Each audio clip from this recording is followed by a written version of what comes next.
قرآن مجید فرقان حمید نے میاں بیوی کا جو رشتہ بیان کیا ہے نا، اس رشتے کو آپ سمجھیں جو قرآن پاک نے میاں بیوی کا رشتہ بیان کیا۔ کہن لباس لکم وانتم لباس لہن، فرمایا بیویاں تمہارا لباس ہیں اور تم ان کا لباس ہو۔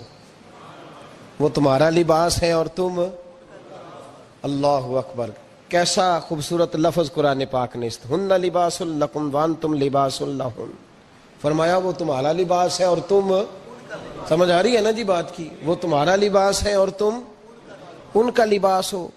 تین خوبیاں تو ہر لباس میں ہوتی ہیں، تین چیزوں کے لیے لباس پہنا جاتا ہے، تین چیزیں، تین قسم کی آسائشیں لباس میں پائی جاتی ہیں، اس پر تو تمام مفسرین کا اتفاق ہے۔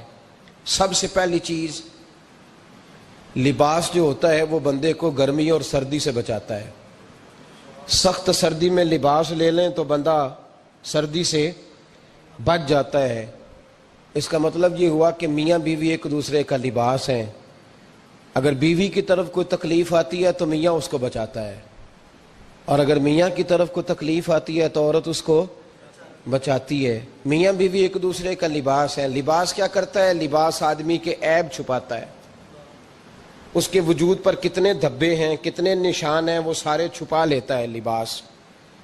میاں بیوی ایک دوسرے کے عیب چھپانے والے ہوتے ہیں، عیب بتانے والے، رونا رونے والے نہیں ہوتے کہ بی بی جب بھی میکے گئی اس نے جا کے رونا شروع کر دیا، اتنی میں تانگو دوسرا ہے ہی کوئی نہیں۔ اور خامد صاحب جب بھی ملے انہوں نے ایک ہی راگ الاپنا شروع کر دیا کہ میری کیا بات تھی، مجھے مل کیا گیا ہے، میں کیا تھا، میرے ساتھ ہوا کیا ہے۔ تو لباس ہیں، ایک دوسرے کا عیب چھپائیں گے، بولیے ایک دوسرے کا عیب چھپائیں گے، ایک دوسرے کی غلطیوں کی پردہ پوشی کریں گے۔ اور تیسرا لباس کا کیا مقصد ہوتا ہے؟ لباس شخصیت کا آئینہ دار ہوتا ہے۔ لباس آدمی کی اچھی اور خوبصورت طبیعت کا حصہ ہوتا ہے۔ جو لباس ہوتا ہے وہ انسان کو زینت بخشتا ہے، خوبصورت کر دیتا ہے۔ داڑھی والا آدمی ننگے سر پھرے تو خوبصورت نہیں لگتا، ٹوپی پہن لے تو بڑا پیارا لگتا ہے، ٹوپی پہنے تو بڑا، اور اگر امامہ باندھ لے تو نور نالا نور ہونا شروع ہو جاتا ہے۔ اللہ کرے آپ خوش ہو جائیں، آمین تو کہہ دیں، اور اللہ کرے فجر کی نماز آپ امامہ باندھ کی پڑھ لیں، آمین تو کہیں۔ چلو کونی جنہ دی داڑھی نہیں انہوں نے رکھنی چاہیے دیئے، جنہ دی نہیں ہونا نو، موضوع نہیں تھا پر ہماری بھی مجبوری ہے، داڑھی آئی جاتی ہے، ہر موضوع میں شامل ہو جاتی، رکھنی چاہیے۔ سب یاد رکھیں، لباس آدمی کو زینت دیتا ہے۔ قرآن مجید کے لفظوں پہ غور کرو، اگر تو شادی کے بعد بیوی کے آنے کی وجہ سے خامد کو سکون نہیں ملا تو اس کا مطلب ہے اس نے گھر کو زینت نہیں دی، اور اگر شادی کے بعد اس بچی کو تحفظ نہیں ملا، اس کو اپنے گھر کے اندر سکون نہیں ملا، تو اس کا مطلب ہے خاوند نے اسے زینت، اس لباس نے زینت نہیں دی۔ میاں بیوی ایک دوسرے کا لباس ہے۔ اس مقدس رشتے کو اسلام نے باندھا، اور لباس کہہ کے باندھا۔ میرے رسول کریم علیہ السلام نے پہلے تو خارجی لوگوں کو منع کیا ہے۔ میری ذاتی رائے یہ ہے کہ میاں بیوی کی ذاتی لڑائی کوئی بھی نہیں ہوتی، ذاتی لڑائی، میری باتوں کی سمجھ تو آ رہی ہے نا آپ دوستوں؟ کوئی نہیں آ رہی؟ اللہ جزا دے آپ۔ میاں بیوی کی ذاتی لڑائی کوئی نہیں ہوتی۔ ہوتا پتہ کیا ہے؟ لڑکے سے پوچھیں کہ بتائیں جناب کیا حال ہے، تو کہتے ہیں بیوی میری صحیح ہے، اس کے گھر والے نہیں صحیح۔ سنا ہے آپ نے بھی کبھی یہ لفظ؟ تو اسی طریقے سے اگر لڑکی سے پوچھیں کہ تیرا کیا حال ہے تو کہتی ہے خامن تو میرا دھیان رکھتا ہے، اس کی اماں نہیں خیال رکھنے دیتی۔ تو لڑائی جو ہوتی ہے وہ تیسرے آدمی کی وجہ سے ہوتی ہے۔ تیری اماں آئی تھی تو اس طرح کہہ گئی، تو تیرا بھائی آ گیا تھا تو وہ یہ کہہ گیا، تیسرے فرد کی وجہ سے۔ میرے نبی کریم علیہ السلام نے تیسرے بندے کو سمجھایا ہے، تیسرے فرد کو حضور نے سمجھایا ہے۔ نبی پاک علیہ السلام نے فرمایا خبردار، ماں، بھائی، بیٹا، باپ سارے لحاظ کریں، بسنے دے میاں بیوی کو۔ اگر شادی کر دیا تو ان کو سکون سے رہنے دو۔ تم دو جملے کہہ کے چلے گئے، کوئی عیب نکال کے جو چھپا ہوا تھا خاوند کی نظر میں وہ نکال کے بتا دیا کہ تیری بیوی یہ کام بھی کرتی ہے، اب تم تو ہٹ گئے وہ بات کہہ کے، اب انہوں نے اکٹھے رہنا ہے، ان کی زندگی مصیبت کا شکار ہو گئی۔ آزمائش میں آ گئے وہ دونوں، ساری زندگی کڑتے رہے، ایک عیب نکال کے لڑکی کے گھر والے لڑکے کا اسے بتا کے چلے گئے تیرے خامد میں یہ عیب پایا جاتا ہے، وہ ساری زندگی کڑتے رہیں گے، تکلیف میں رہیں گے، انہوں نے تو کٹھے رہنا ہے۔ بتانے والا چلا گیا، میرے رسول کریم صلی اللہ علیہ وسلم فرماتے ہیں لعنتی ہے وہ شخص، لعنتی ہے وہ شخص۔ یا رسول اللہ کون سا؟ فرمایا جو بیوی کو مرد کے خلاف اکساتا ہے اور مرد کو بیوی کے خلاف اکساتا ہے، وہ لعنتی ہے، ملعون ہے، رحمت الہی سے دور ہے وہ شخص۔ انہیں قریب کرنے کی کوشش کر، تو ان کے اندر محبت پیدا کرنے کی کوشش کر۔ میرے نبی کریم علیہ الصلوۃ والسلام نے جب حضرت سیدہ فاطمہ الزہرا رضی اللہ تعالی عنہا اور جناب سیدنا علی المرتضیٰ رضی اللہ تعالی عنہ کی شادی کی تو نبی پاک نے دونوں کے سر جوڑے اور دونوں کے درمیان محبت کی دعا فرمائی، دونوں کے درمیان محبت کی دعا فرمائی۔ اور نبی پاک صلی اللہ علیہ وسلم حضرت فاطمہ کے سامنے جناب علی کے فضائل بیان فرماتے تھے، اور جناب علی آتے تو نبی پاک فرماتے فاطمہ تو میرے وجود کا حصہ ہے، وہ تو میرے جگر کا ٹکڑا ہے۔ تو ان دونوں کے درمیان الفت پیدا، یہ سب سے پہلے تو خارجی لوگ اس بات کا خیال کریں، سب سے پہلے تو خارجی لوگ خیال کریں، توجہ دیں کہ ان کو بکھرنے سے بچائیں۔ اب میاں بیوی بھی سمجھ لیں کہ ہماری ذمہ داریاں کیا ہیں۔ مسند امام احمد بن حنبل میں حضرت ابو درداء رضی اللہ تعالیٰ عنہ سے حدیث مروی ہے، نبی کریم صلی اللہ علیہ وسلم کی بارگاہ میں ایک خاتون نے آ کے عرض کیا یا رسول اللہ صلی اللہ علیہ وسلم مجھے بتلائیے خاوند کا حق کیا ہے۔ یہ جو حدیث سنانے لگا ہوں نا، یہ بیٹی کو سنانی ہے، جا کے یہ ٹیلی فون کر کے بہن کو سنانی ہے، صرف بیوی کو سنانے کی نہیں ہوتی یہ چیزیں۔ یہ حدیث بیٹی کو سمجھائیں، بہن کو سمجھائیں، ان لوگوں کو سمجھائیں تاکہ، اور یہ یاد رکھیں خاوند کے حقوق اگر بچی کے گھر والے اسے سکھائیں نا تو اس کی سمجھ میں جلدی آ جائیں گے، اور بیوی کے حقوق اگر خاوند کے گھر والے اس کو سمجھائیں تو اس کی سمجھ میں بات جلدی آئے گی، وہ خیر خواہ سمجھتے ہیں اپنے رشتہ داروں۔ یہ والی حدیثیں ان لوگوں کو سنانی چاہیے جن لوگوں کا بچہ ہے یا بچی ہے، متعلقہ آدمی حقوق بیان کرے۔ جب متبادل چیز کسی کے سامنے آتی ہے تو وہ کئی دفعہ سمجھتے ہیں کہ خلوص اس میں پورا نہیں پایا جاتا۔ حضرت ابو درداء رضی اللہ تعالیٰ عنہ فرماتے ہیں ایک خاتون حضور کی بارگاہ میں آئی، عرض کرنے لگی یا رسول اللہ صلی اللہ علیہ وسلم میں نکاح کرنا چاہتی ہوں، شادی کرنا چاہتی ہوں، مجھے بتلائیے خاوند کا حق کیا ہے، اگر تو میں ادا کر سکتی ہوں تو میں نکاح کروں ورنہ میں اس کام سے بچوں۔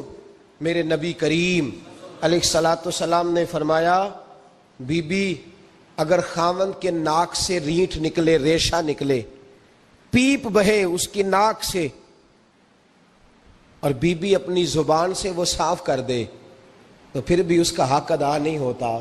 حضرت ابو درداء کہتے ہیں آنکھ کھول کے اس عورت نے دیکھا تو میرے نبی پاک نے اگلے جملے ارشاد فرمائے، حضور نے فرمایا تو ان باتوں میں حیرت کر رہی ہے، میں اگر خدا کے علاوہ کسی کو سجدے کا حکم دیتا تو میں عورت کو کہتا اپنے خاوند کو سجدہ کرے، میں اس کو کہتا یہ کام کرے۔ میرے رسول کریم علیہ الصلوۃ والسلام نے حقوق کا تعین فرمایا، حقوق کا تعین فرمایا، اور نبی کریم صلی اللہ علیہ وسلم نے فرمایا جو عورت اس حال میں مر گئی، اس حال میں دنیا سے گئی کہ اس کا خاوند اس سے راضی تھا، اس کا شوہر اس سے راضی تھا، اس کا گھر والا اس سے مطمئن تھا، تو میرے نبی پاک فرماتے ہیں جب دنیا سے جائے گی تو رب کریم جنت کا دروازہ کھول کے فوراً ہی جنت میں داخل فرما دے گا، اس کو بغیر روک ٹوک جنت دے دی جائے گی۔ شرط یہ ہے کہ وہ جب دنیا سے جائے تو اس حال میں جائے کہ اس کا خاوند اس سے شکوے نہ کرتی پھرے، شکایتیں نہ کرتی پھرے، شکایتیں نہ کرے۔ ہمارے زمانے میں شکایتیں ہوتی ہیں اور خواتین عورتیں اس بات کو سمجھتی نہیں کہ اللہ نے جو میرے نصیب میں رکھا تھا اور جو خاوند رب نے میرے لیے پسند کیا تھا وہ اللہ نے مجھے عطا فرما دیا ہے۔ وہ شکوے کرتی ہیں، شکایات کرتی ہیں، اور دوسری عورتوں کو سامنے رکھ کے وہ فلاں کے حصے میں یہ چیز آئی، فلاں کے حصے میں یہ چیز آئی، فلاں کا خاوند یوں کرتا ہے، شکوہ کرتی ہیں۔ میرے رسول پاک علیہ السلام نے فرمایا عورتیں کثرت سے جہنم میں جائیں گی، کثرت سے۔ تو ایک صحابی رو پڑے، ایک حدیث میں لفظ یہ ہے رو پڑے، عرض کرنے لگے یا رسول اللہ وہ ہماری مائیں بھی ہیں، بیٹیاں بھی ہیں، بہنیں بھی، حضور جہنم میں جائیں گی؟ نبی پاک صلی اللہ علیہ وسلم نے فرمایا ایک تو وہ عیب جوئی کرتی ہیں، غیبتیں کرتی ہیں، دوسرا رب کا شکر ادا نہیں کرتی، اور تیسرا فرمایا اپنے خاوند کا بھی شکریہ ادا نہیں کرتی، بات بات پہ ناشکری کرتی ہیں، بات بات پہ ناشکری کرتی، اس سبب سے جہنم میں جائیں گے۔ عورت کے حقوق کا تعین فرمایا، اور ساتھ ہی میرے رسول پاک علیہ السلام نے مرد کی طرف توجہ فرمائی، اور کیا خوبصورت لفظ ارشاد فرمایا تم میں ہر آدمی اپنے آپ کو اچھا سمجھتا اور اچھا کہتا ہے، ہر آدمی کہتا ہے، لیکن کوئی اگر مجھے آ کے پوچھے گا کہ محبوب آپ کی امت میں اچھا کون ہے، تو حضور فرماتے ہیں میں اسے اچھا سمجھوں گا جو اپنے گھر والوں کے حق میں اچھا ہے، جو اپنی بیوی خیرکم لأہلہ، تم میں سے بہترین وہ ہے جو اپنے گھر والوں کے لیے اچھا ہے، اور فرمایا جاؤ میرے گھر جا کے پوچھ لو وانا خیرکم لأہلی، میں تم سب سے زیادہ بڑھ کر اپنے گھر والوں کے لیے اچھا ہوں، تم میں بہترین وہ ہے جو اپنے گھر والوں کے لیے، بال بچوں کے لیے، بیوی کے لیے اچھا ہے۔ رسول کریم علیہ السلام نے خاوند کو حکم دیا اور ارشاد فرمایا کہ عورت ٹیڑھی لکڑی ہے، بیچاری کو اللہ نے عقل پوری نہیں دی۔ ایک بچہ چھوٹا ہوتا ہے، ہمیں پتہ ہوتا ہے کہ اس کا شعور پورا نہیں، اگر کوئی غلطی کرے تو کیا اسے نکال دیا جاتا ہے گھر سے؟ بولے، چھوٹا بچہ ہے، وہ کئی دفعہ بڑا نقصان کر دیتا ہے، آپ کیا کہتے ہیں؟ اسے مارتے ہیں، کلاڑی لے آتے ہیں اس کے لیے؟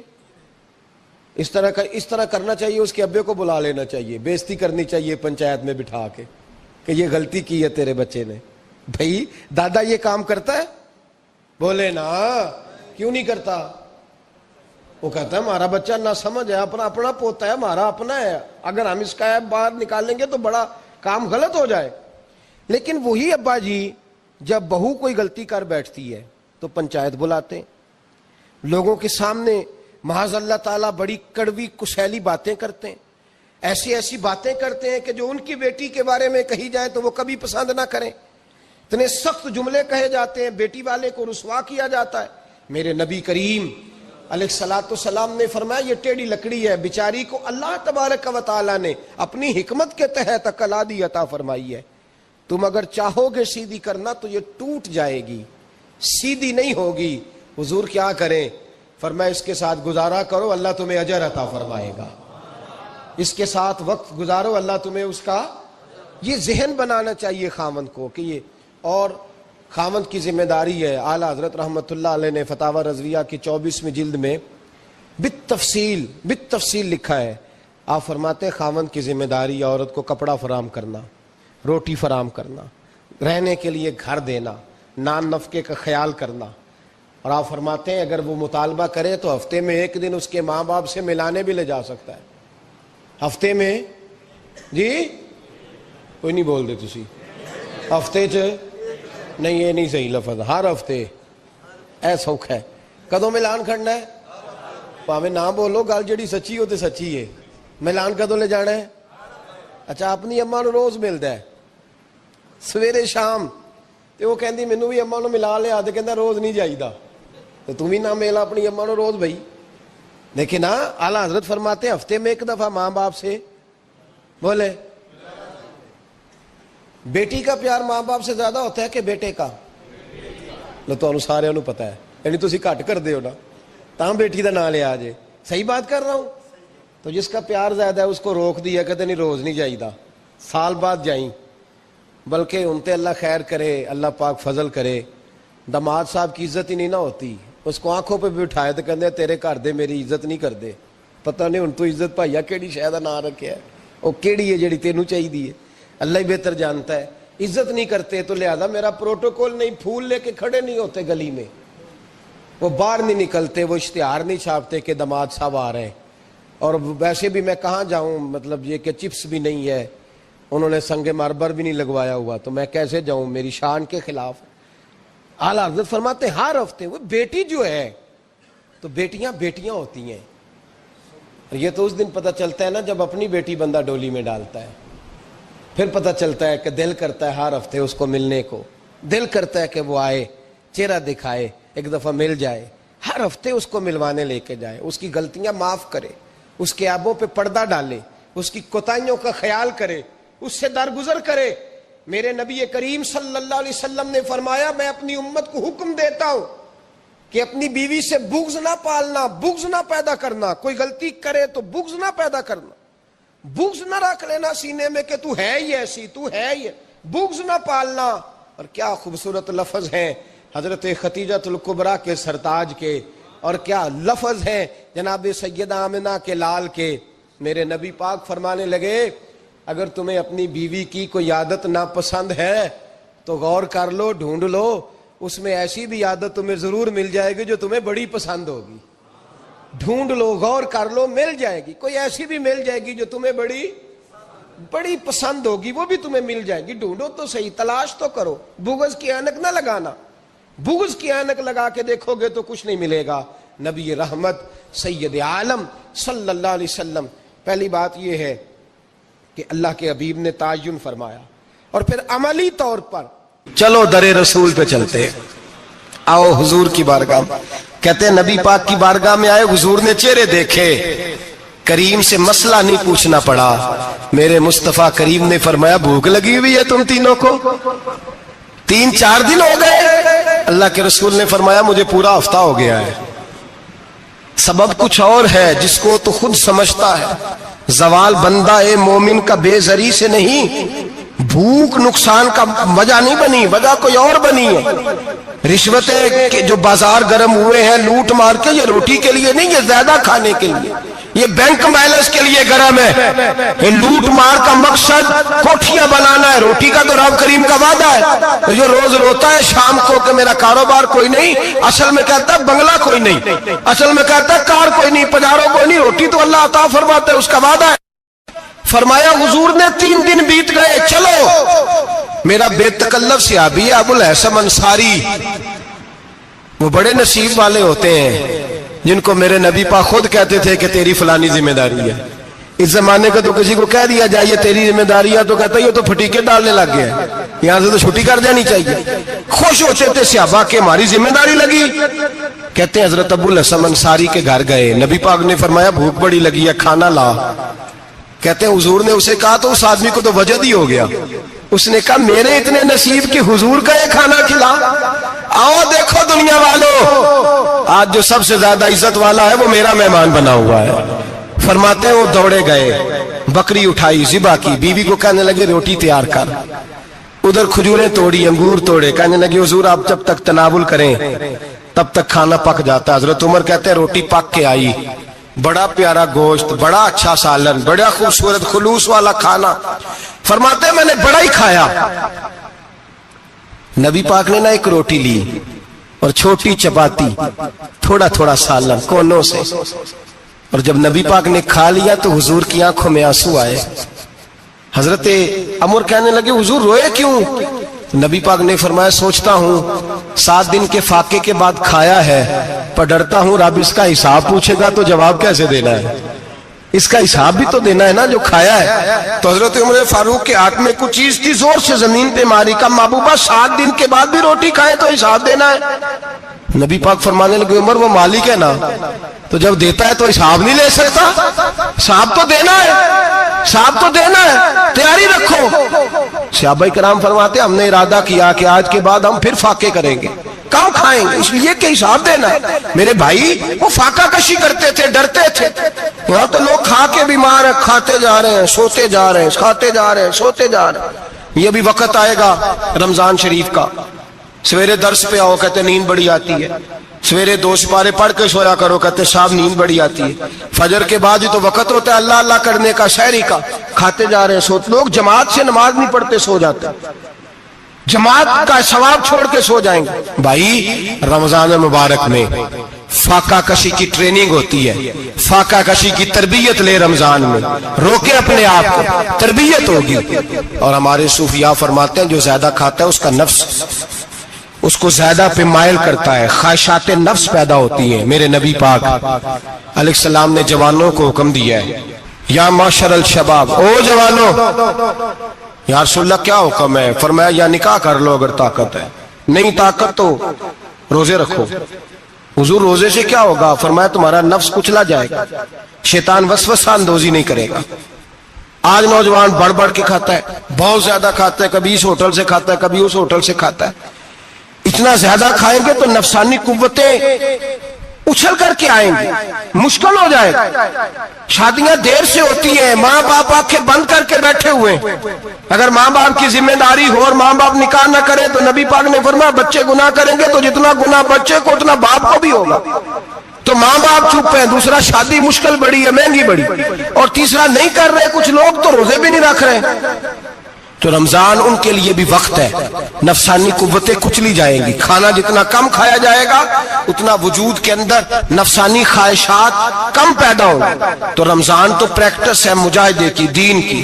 اور دوسرا, میرے حبیب پاک صلی اللہ علیہ وسلم نے فرمایا ہے, حضور فرماتے ہیں کہ رمضان اور قرآن کا آپس میں رشتہ ہے. قرآن پاک کتنا پڑھنا چاہیے روزانہ؟ زیادہ سے اللہ جزا دے. امید ہے آپ زیادہ سے زیادہ ہی پڑھتے ہوں گے. بھائی سنیں, حدیث مبارکہ میں نبی پاک نے فرمایا رمضان اور قرآن دونوں مل کے نا, بڑی پیاری حدیث ہے, فرمایا دونوں مل کے اللہ کی بارگاہ میں میری امت کی سفارش کریں گے. رمضان اور اللہ اکبر. کس طرح؟ نبی پاک فرماتے ہیں رمضان کہے گا اے اللہ دن کے وقت میں نے اسے تیری رضا کے لیے کھانے پینے سے باز رکھا. اور قرآن کہے گا یا اللہ رات کو تیری رضا کے لیے کھڑا ہو کے یہ قرآن سنتا تھا. رمضان اور قرآن دونوں سفارش کریں گے. ہم نا بڑا کچھ پڑھتے ہیں, سنتے ہیں, سیکھتے ہیں. اب یقین کریں, یہ کھاتے بھائی کا بھائی سے اختلاف ہو جانا تو وہ 30 سال پرانے کھاتے کھول کے لے آتا ہے, ساری رات ڈھونڈتا ہے کہ میرے پیسے کہاں سے نکلتے ہیں, پڑھ لیتا ہے. قرآن پاک کی باری آتی ہے تو نہیں پڑھتے قرآن پاک. ابا جی کا ختم ہوتا ہے تو مانگتے پھرتے ہیں, کہتے ہیں 2 قرآن پاک 10 قرآن پاک. یہ باتیں بتانی نہیں چاہیے, کرنی نہیں چاہیے, لیکن چونکہ تربیت کے لیے بیٹھا ہوں تو کر دیتا ہوں. میرے شاگردوں سے پوچھیں, یہاں مدرسہ ہے الحمدللہ, درجنوں طلباء ہیں, اساتذہ ہیں, میرے پیر بھائی ہیں. اور میرا یہ دعویٰ ہے کہ شاید کوئی کسی سے اتنا پیار کرتا ہو جتنے میرے شاگرد اور مرید مجھ سے کرتے ہیں. لیکن میں نے کبھی کسی سے نہیں کہا کہ ذرا سورت فاتحہ پڑھ کے دینا, میں نے اپنے ابا جی کو ثواب دینا ہے. پوچھ لیں کسی سے نہیں کبھی کہا. کبھی نہیں میں نے کہا کہ ذرا مجھے تھوڑا سا قرآن پڑھ دیں. میں اس کو ناجائز نہیں کہتا, پڑھوانا چاہیے, لیکن میں اپنے والدین کے لیے کبھی سوال نہیں کرتا کہ مجھے ذرا پڑھ کے دو, میں نے بخشنا ہے. اس لیے کہ میں نے ذاتی طور پہ روٹین بنائی ہے. میں سمجھتا ہوں کہ کائنات کے اندر میرے اوپر جن لوگوں نے احسان کیے ان میں سب سے زیادہ حصہ میرے ماں باپ کا ہے. میں سمجھتا ہوں اس بات, کتنا نالائق ہوں میں کہ میں 1 مہینے میں ایک قرآن پاک بھی پڑھ کے ان کی روح کو احسال نہیں کر سکتا. میرا یہ طریقہ ہے ذاتی, میں قدغن نہیں لگاتا, میرا ذاتی طریقہ یہ, الحمد سے شروع کرو اور 2 سورتیں چھوڑ کے قرآن پاک ختم کر دو آخری, اور پھر فلق اور ناس صورتیں ساتھ لے جاؤ. یہاں بیٹھ کے سال ثواب نہیں کرنا, ختم نہیں دلانا, ساتھ لے جاؤ, قبر پہ کھڑے ہو جاؤ اور فلق اور ناس صورتیں قبر پہ بیٹھ کے تلاوت کرو. اور جو قرآن مجید پڑھا ہے ان کی روح کو وہاں احسال کرو. او بھائی, اولاد جب ماں باپ کے لیے پڑھتی ہے تو اسے کہنا نہیں پڑتا اللہ بخش دے, اس لیے کہ اولاد کی نیکیاں خود بخود ماں باپ کے کھاتے میں جمع ہوتی ہیں, خود نیکیاں جمع ہوتی ہیں. میرے بھائی, تو بچوں سے یہ تو مطالبہ کرتا ہے کہ بیٹا اس سال رمضان المبارک میں میرے لیے ستو ضرور بنانا, فلانی چٹنی ضرور تیار کرنا. یہ کیوں نہیں کہتا بیوی سے کہ ڈشیں کم بنانا, تو بھی بیٹھ کے قرآن پاک پڑھ, میں بھی قرآن پاک پڑھتا ہوں. ادھر آؤ بیٹا, یہاں بیٹھ کے تلاوت کرو, میں بھی کرتا ہوں. بیٹی ادھر آؤ, بیٹھ کے قرآن پاک پڑھو. کتنا وقت لگتا ہے؟ حافظ اور قاری اور علماء اگر پڑھے تو 20-25 منٹ لگتے ہیں قرآن پاک کا سپارہ پڑھنے, اور اٹک اٹک کے پڑھنے والا بھی پڑھے تو 1 گھنٹہ لگ جائے گا. اور میرے نبی پاک صلی اللہ علیہ وسلم نے فرمایا جو قرآن پڑھتے ہوئے اٹکتا ہے اللہ اسے ڈبل ثواب عطا فرماتا ہے. فرمایا جو زبانی پڑھے سنگل ثواب, جو دیکھ کے پڑھے اسے ڈبل ثواب. حضور کیوں؟ فرمایا اس لیے کہ میرا قرآن دیکھنے پہ بھی اللہ ثواب عطا فرماتا ہے, قرآن دیکھنے پہ بھی اللہ ثواب دیتا ہے, دیکھنے کا بھی ثواب. رمضان شریف میں قرآن پاک پڑھے, کھول کے پڑھے. اور میرے بھائی, اگر تیرا بچہ پڑھے, اگر تیری بیٹی پڑھے, کائنات کا خوش نصیب باپ وہ ہے اس کا بیٹا قرآن پڑھے, چاہے ناظرہ ہی پڑھے, جس کی بیٹی پڑھے. زندگی میں انہیں اس کام پہ لگا جاؤ, مرنے کے بعد بھی پڑھیں گے. امام جلال الدین سیوطی شافعی رحمت اللہ علیہ فرماتے حضرت عیسیٰ قبر کے پاس سے گزرے, قبر پہ عذاب ہو رہا تھا, اللہ کا غضب برس رہا تھا. جناب عیسیٰ استغفار پڑھتے ڈرتے گزر گئے. تھوڑی دیر کے بعد چند گھنٹوں کے بعد گزرے تو اسی قبر پہ پھول کھلے ہوئے تھے, رحمت برس رہی تھی. حضرت عیسیٰ علیہ السلام عرض کرنے لگے مولا تو بے نیاز ہے, میری طاقت نہیں تیرے کاموں میں بولنے کی, پر ابھی تو یہاں عذاب ہو رہا تھا, ابھی رحمت برس رہی ہے. جناب عیسیٰ کہتے ہیں آواز خدا بندی آئی, عیسیٰ بندہ بڑا گناہگار تھا, پاپی تھا, مجرم تھا, خطا کار تھا, لیکن جب اس کا انتقال ہوا اس کی بیوی حاملہ تھی, اس کے پیٹ میں بچہ تھا, بچہ اس کے انتقال کے بعد پیدا ہوا. آج وہ 4.5 سال کا ہوا ہے, مکتب میں گیا ہے, مدرسہ میں گیا ہے, استاد نے بسم اللہ شریف پڑھائی ہے. فرمایا اس نے توتلی زبان سے کہا ہے بسم اللہ الرحمن الرحیم. کہ ایسا مجھے بتلا اس زمین پر وہ معصوم جسے ابھی رحمان اور رحیم کہنا نہیں آتا, وہ توتلی زبان سے مجھے رحمان اور رحیم کہے اور میں اسی زمین پہ اس کے باپ کو عذاب دوں. فرمایا اس نے ایک بار رحمان اور رحیم کہا ہے, میں نے اس کی باپ کی قبر کو نور سے معمور فرما دیا ہے, نور سے بھر دی ہے قبر, برکت سے بھر دی ہے. اللہ کرے میرے بیٹے بھی قرآن پڑھے, اللہ کرے میری بیٹیاں بھی قرآن پڑھے, اللہ کرے ہم سب کی اولادیں قرآن پاک پڑھے. دیکھیں نا امام اعظم ابو حنیفہ رمضان میں 61 قرآن پاک پڑھتے تھے. کتنے؟ 60 ٹیک. اللہ اکبر. ایک قرآن پاک دن میں پڑھتے پورا, ایک رات کو پڑھتے, ایک تراویح میں پڑھتے. 61 قرآن پاک امام صاحب پڑھتے. آپ فرماتے میں نے چھوڑ دیے سارے وظیفے, میں صرف رسول اللہ کا قرآن پڑھتا ہوں. رمضان سارا قرآن پاک, سارا رمضان. اب تو عادت ہی نہیں رہی ہمیں قرآن پاک کی. اگر لوگ ناراض نہ ہو تو محفل نعت ہوتی ہے تو تلاوتیں کتنی ہوتی ہیں, اور نعتیں ہم نے ذوق ہی نہیں بنایا, ذوق ہی نہیں بنایا ہم نے تلاوت قرآن کا. اس لیے کہ قراء علماء فقراء ان کو ہم تیار ہی نہیں کر رہے, ہم تو ایکٹر پال رہے ہیں جو پیسے لیتے ہیں نعت خوانی کے. معاذ اللہ. او میرے بھائی, کیا قرآن میرے نبی کی نعت نہیں؟ حضرت عائشہ صدیقہ رضی اللہ تعالیٰ عنہ کے پاس صحابہ گئے, کہنے لگے اماں جی ہمیں نبی پاک کا اخلاق بتلائیں. تو اماں جی کہنے لگی جاؤ جا کے قرآن پاک پڑھو. قال خلقہ القرآن, سارا قرآن میرے نبی کے اخلاق کا انعام ہے. یہ ساری نعت ہے, یہ ساری نعت ہے. اس نعت کو سننے لوگ کیوں نہیں آتے؟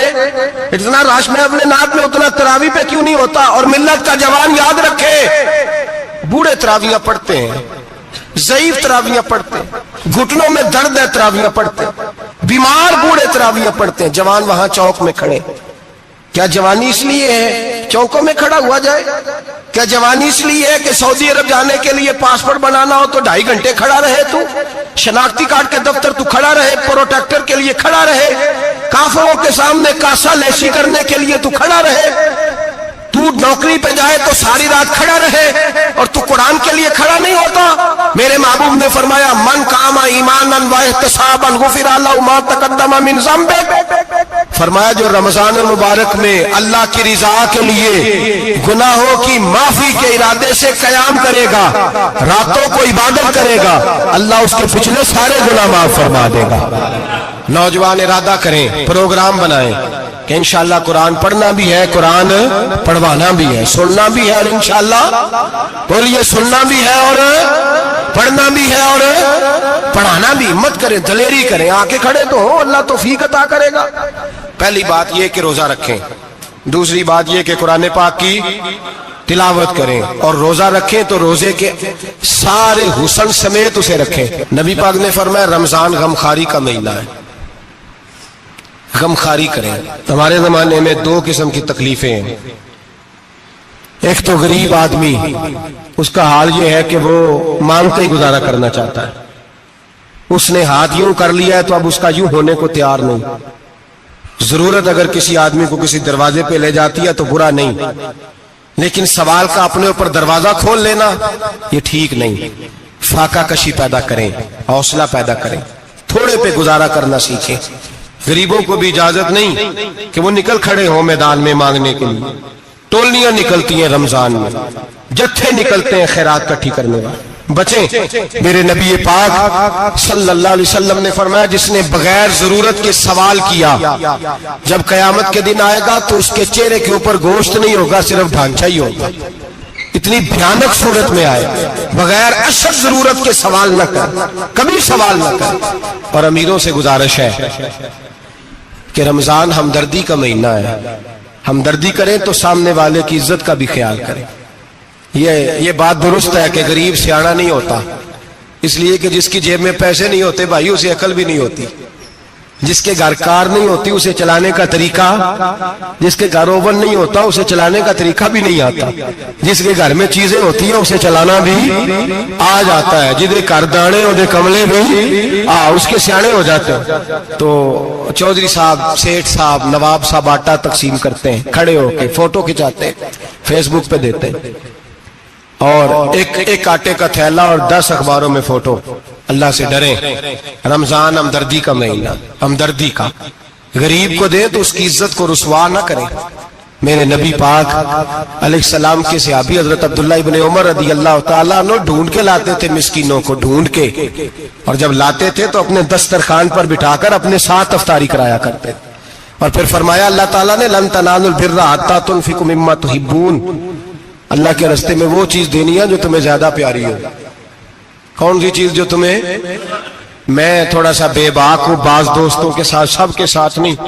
ایک دوست مدرسے میں گھی دینے آئے ایک دفعہ، تو وہ والا گھی دے گئے جو سب سے سستا تھا، تو میں نے کہا مجھے دیانتداری سے بچائے، آپ یہی کھاتے ہیں گھر میں؟ کہنے لگے نہیں۔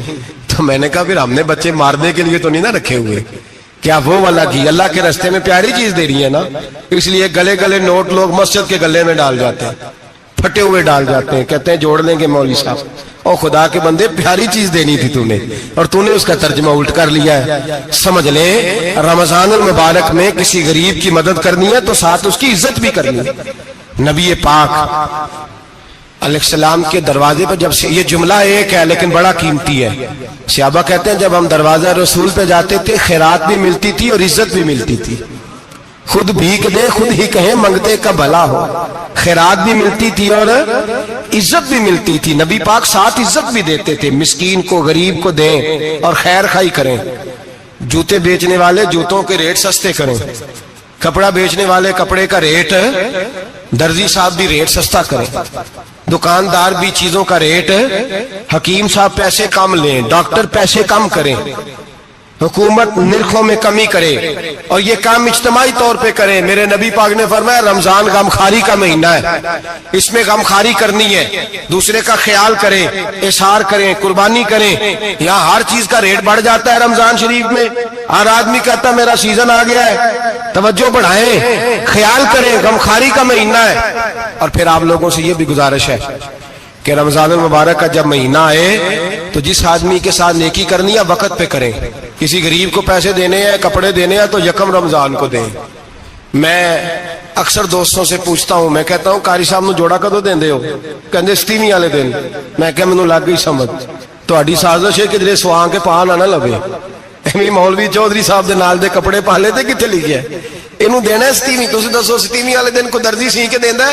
انہوں 3 گنا بھی پیسے دئیے تو کہندہ جڑے باقی نے انہاں دے نہیں بٹن پہ لگ دے میرے کو، کتھوں جوڑا سی کے؟ تو کس دن دیتے ہو قاری صاحب کو؟ کیا مقصد ہے؟ پہننے کے لیے دے رہے ہو یا اس لیے دے رہے ہو کہ نہ پہن سکے؟ تو بھائی آپ جب کسی کو کوئی چیز دیں گے تو کب دیں گے؟ جب وہ استعمال کر سکے۔ غریب کو لوگ فطرانہ دینے جاتے ہیں عید سے 1 دن پہلے، تو کیا کرے گا اس کا؟ وہ نہ تو کپڑے خرید سکا نہ روٹی لا سکا، بلکہ میرے حضرت صاحب فرماتے ہیں رمضان سے پہلے دے دو، رمضان کی نیت کر کے رمضان سے 1-2 دن پہلے دے دو، اللہ رمضان جتنا ثواب ہی عطا فرمائے گا۔ رمضان سے پہلے دو جس کو کچھ ہے دن، قبل از وقت تیاری کرو۔ اور میرے قبلہ حضرت صاحب فرمایا کرتے اپنے کپڑے بعد میں، غریب کے بچوں کے کپڑے پہلے، اپنے گھر کی ضروریات بعد میں، غریبوں کی ضروریات، اس لیے کہ اللہ پاک نے ان کا رزق بھی ہمارے گھر بھیج دیا ہے۔ ہماری ڈیوٹی لگائی ہے کہ تم نے بانٹنا، بانٹنے والے بنو، اور یہ ذہن بنائے کہ پتہ نہیں کس کا حصہ تھا جو اللہ نے میرے گھر بھیجا، یہ ذہن بنا کے بانٹ۔ اور جس کو دینے جائیں، ہاں آپ کو اجازت ہے تھوڑا بہت پتہ کرنے کی، لیکن تھوڑا بہت تفتیش کرنے کی اجازت۔ اللہ اللہ ہے مجھ پر پہرا دے گا کون لڑائی میں، مجھ پر پہرا دے گا کون لڑائی میں، مجھ پر پہرا دے گا کون لڑائی میں، مجھ پر پہرا دے گا کون لڑائی میں، میں صدیق اکبر آقا بول پڑے مٹھی سے ابو جہل کی کنکر بول پڑے، اللہ اللہ اللہ اللہ اللہ۔ بال کی کھال اتارنے کی اجازت ہے؟ میں نے دیکھا ہے لوگ غریبوں کا انٹرویو لیتے ہیں، تیرا تو فلانا کمانے والا نہیں، تیرا تو فلاں بچہ، او بھائی بہت سارے غریب ایسے ہیں، بڑے ہیں جو کمانے کی کوشش کرتے ہیں لیکن ان کا سبب نہیں بنتا۔ ہاں ہے ایسے لوگ جو سعودی عرب چلے گئے ہیں، کہتے ہیں تیرا تو فلاں باہر نہیں گیا ہے، لیکن سارے سعودی عرب جانے والے بھی مال کمانے کی طاقت نہیں رکھتے، کئی وہاں بھی بیٹھ کے بیچارے قرضوں میں الجھے ہوئے ہیں، وہاں والوں کے ظلم کا شکار ہے، بہت ساری آزمائشوں میں تو تفتیش کرتا ہے۔ میرے امام شافعی کا ایک جملہ اگر آپ کو یاد رہ گیا تو بات بن جائے گی۔ امام شافعی رحمت اللہ، بلکہ حضرت غوث اعظم جیلانی کے پاس وہ بات آپ کو زیادہ فائدہ دے گی۔ حضرت غوث اعظم جیلانی کو ان کا ایک مرید سمجھانے لگ گیا، کہنے لگا حضرت جی آپ سب کو ہی دیتے رہتے ہیں، ہر بندہ مستحق نہیں ہوتا، ذرا ٹٹول کے دیا کریں۔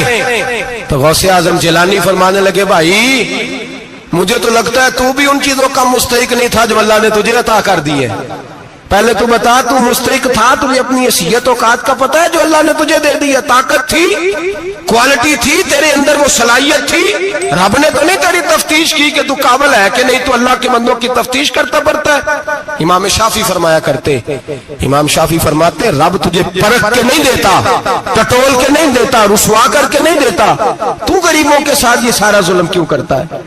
بس پتہ چل گیا وہ ضرورت مند ہے تو دے، اس لیے کہ اجر تجھے غریب نے نہیں دینا، اجر اللہ نے دینا ہے، اور اللہ اجر عمل پہ نہیں دیتا، اللہ تو نیت پہ اجر عطا فرماتا ہے۔ تو نیت دیکھ تیری کس طرح کی، تو میرے بھائی غریب کو دیں، قبل از وقت دیں۔ رمضان مبارک میں چوتھا کام، بات آخری اور چوتھا کام سنیں، رمضان میں دین سیکھیں۔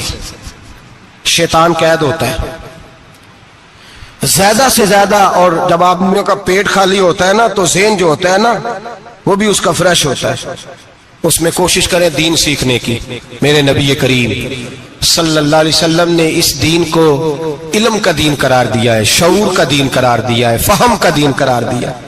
نبی پاک صلی اللہ علیہ وسلم نے فرمایا ایک عبادت کرنے والا عشاء کے بعد کھڑا ہو اور فجر تک نماز پڑھتا رہے، ایک عالم دین عشاء پڑھ کے سو جائے اٹھ کے فجر پڑھ لے تو وہ 70 عبادت کرنے والوں کا درجہ زیادہ نہیں، عالم کا درجہ پھر بھی زیادہ ہے، اس عالم دین کا درجہ زیادہ ہے، اس لیے کہ وہ لوگوں کو آگاہی دیتا ہے، شعور بخشتا ہے۔ یہ دین جو ہے یہ، اور نبی پاک صلی اللہ علیہ وسلم نے فرمایا عبادت کرنے والے پر عالم کا درجہ اتنا ہی زیادہ ہے جتنا میرا درجہ اپنے غلاموں پر زیادہ ہے۔